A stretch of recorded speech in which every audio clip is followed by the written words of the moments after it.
Hello friends, welcome back. आज फिर हम कुछ क्वेश्चंस पर चर्चा करेंगे। शुरू करने के पहले अगर आपने हमारा चैनल सब्सक्राइब नहीं किया है तो सब्सक्राइब कर ले और बेल आइकन को भी ऑन कर ले, जिससे हमारे नोटिफिकेशन आपको मिलते रहे। तो चलिए शुरू करते हैं आज की क्यूज। पहला question, the aortic opening in the diaphragm is at the level of. Diaphragm में अरोटिक ओपनिंग थोरेसिक के कौन सी लेवल पे होती है? T10, T12, T6, T8। Answer is T12। Diaphragm से गुजरने वाली तीन प्रमुख संरचनाएं होती है, वेना कावा, इसोफेगस, अरोटिक हाइटस। तीन संरचनाएं स्ट्रक्चर डायफ्राम को क्रॉस करती है। वेना कावा T8 पे क्रॉस करती है, T10 पे इसोफेगस क्रॉस करती है और अरोटिक हाइटस T12 पे क्रॉस करती है। इन तीनों को याद करने की ट्रिक है, जैसे वेना कावा के अंदर 8 लेटर होते हैं तो ये T8 पर क्रॉस करती है। वैसे ही इसोफेगस के अंदर 10 लेटर्स होते हैं, OESOPHAGUS 10 लेटर, तो ये T10 पर क्रॉस करती है। वैसे ही अरोटिक हाइटस टोटल 12 लेटर्स होते हैं तो T12 पे ये क्रॉस करती है।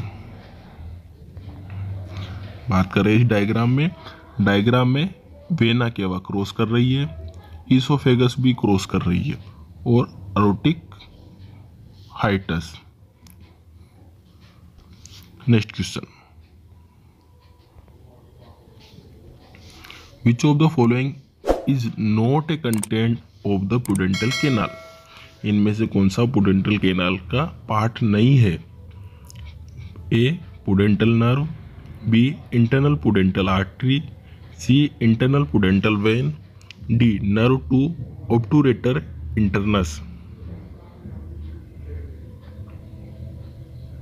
Answer is D nerve to obturator internus. Pudendal canal, जिसे एल क्लॉक कैनाल के नाम से भी जाना जाता है, पेल्विस में एक एनाटॉमिकल स्ट्रक्चर है।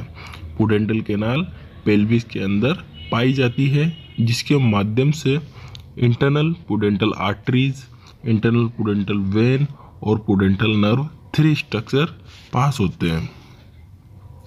Next question, tongue is protruded by which of the following muscles. जीभ को कौन मूवमेंट प्रोवाइड करता है? A hypoglossus, B palatoglossus, C mylohyoid, D genioglossus.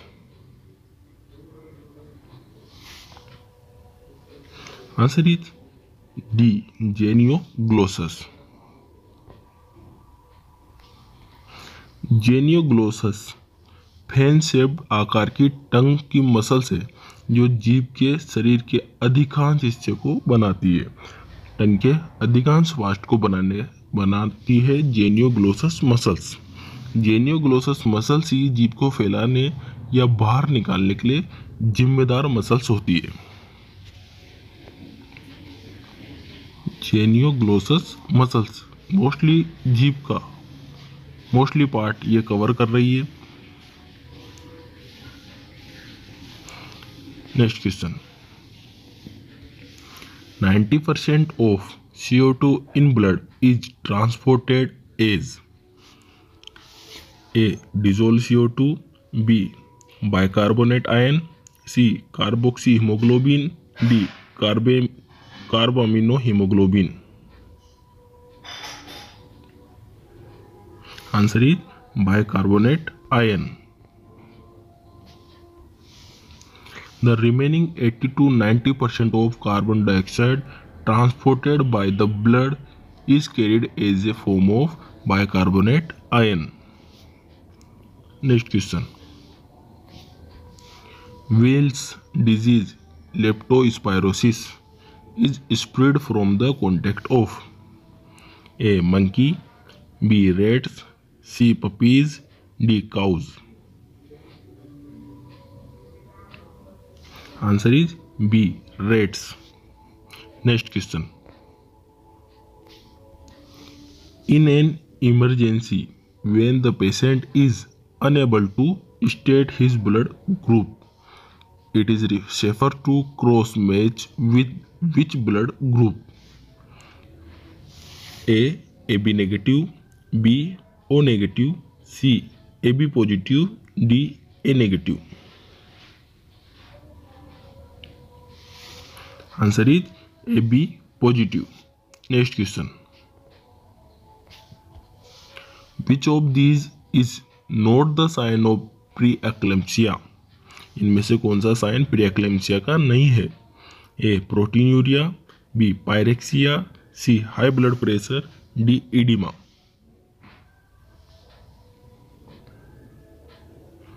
Answer is B. Pyrexia.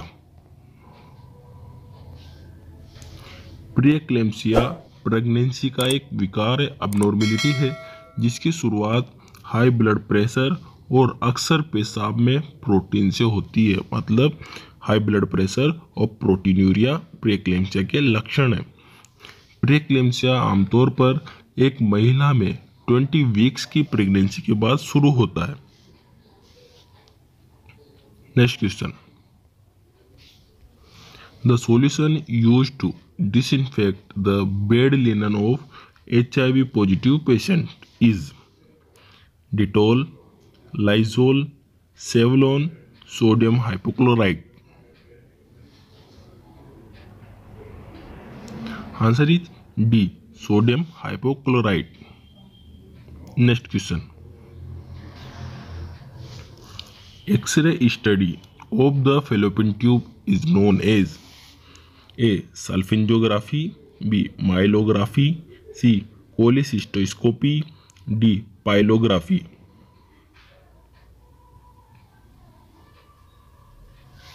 Answer is A.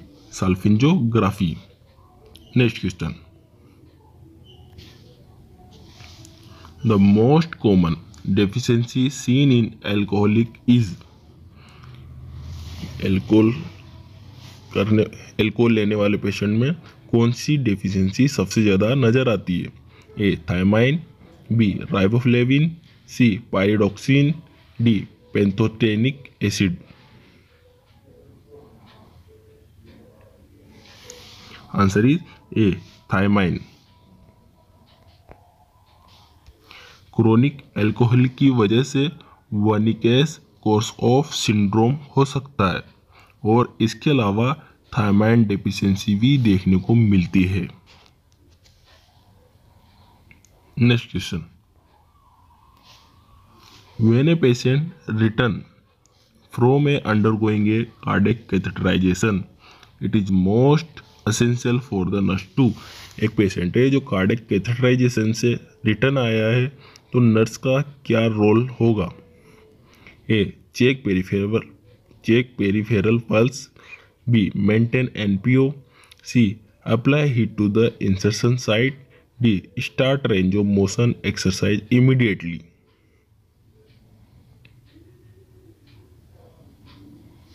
Answer is A.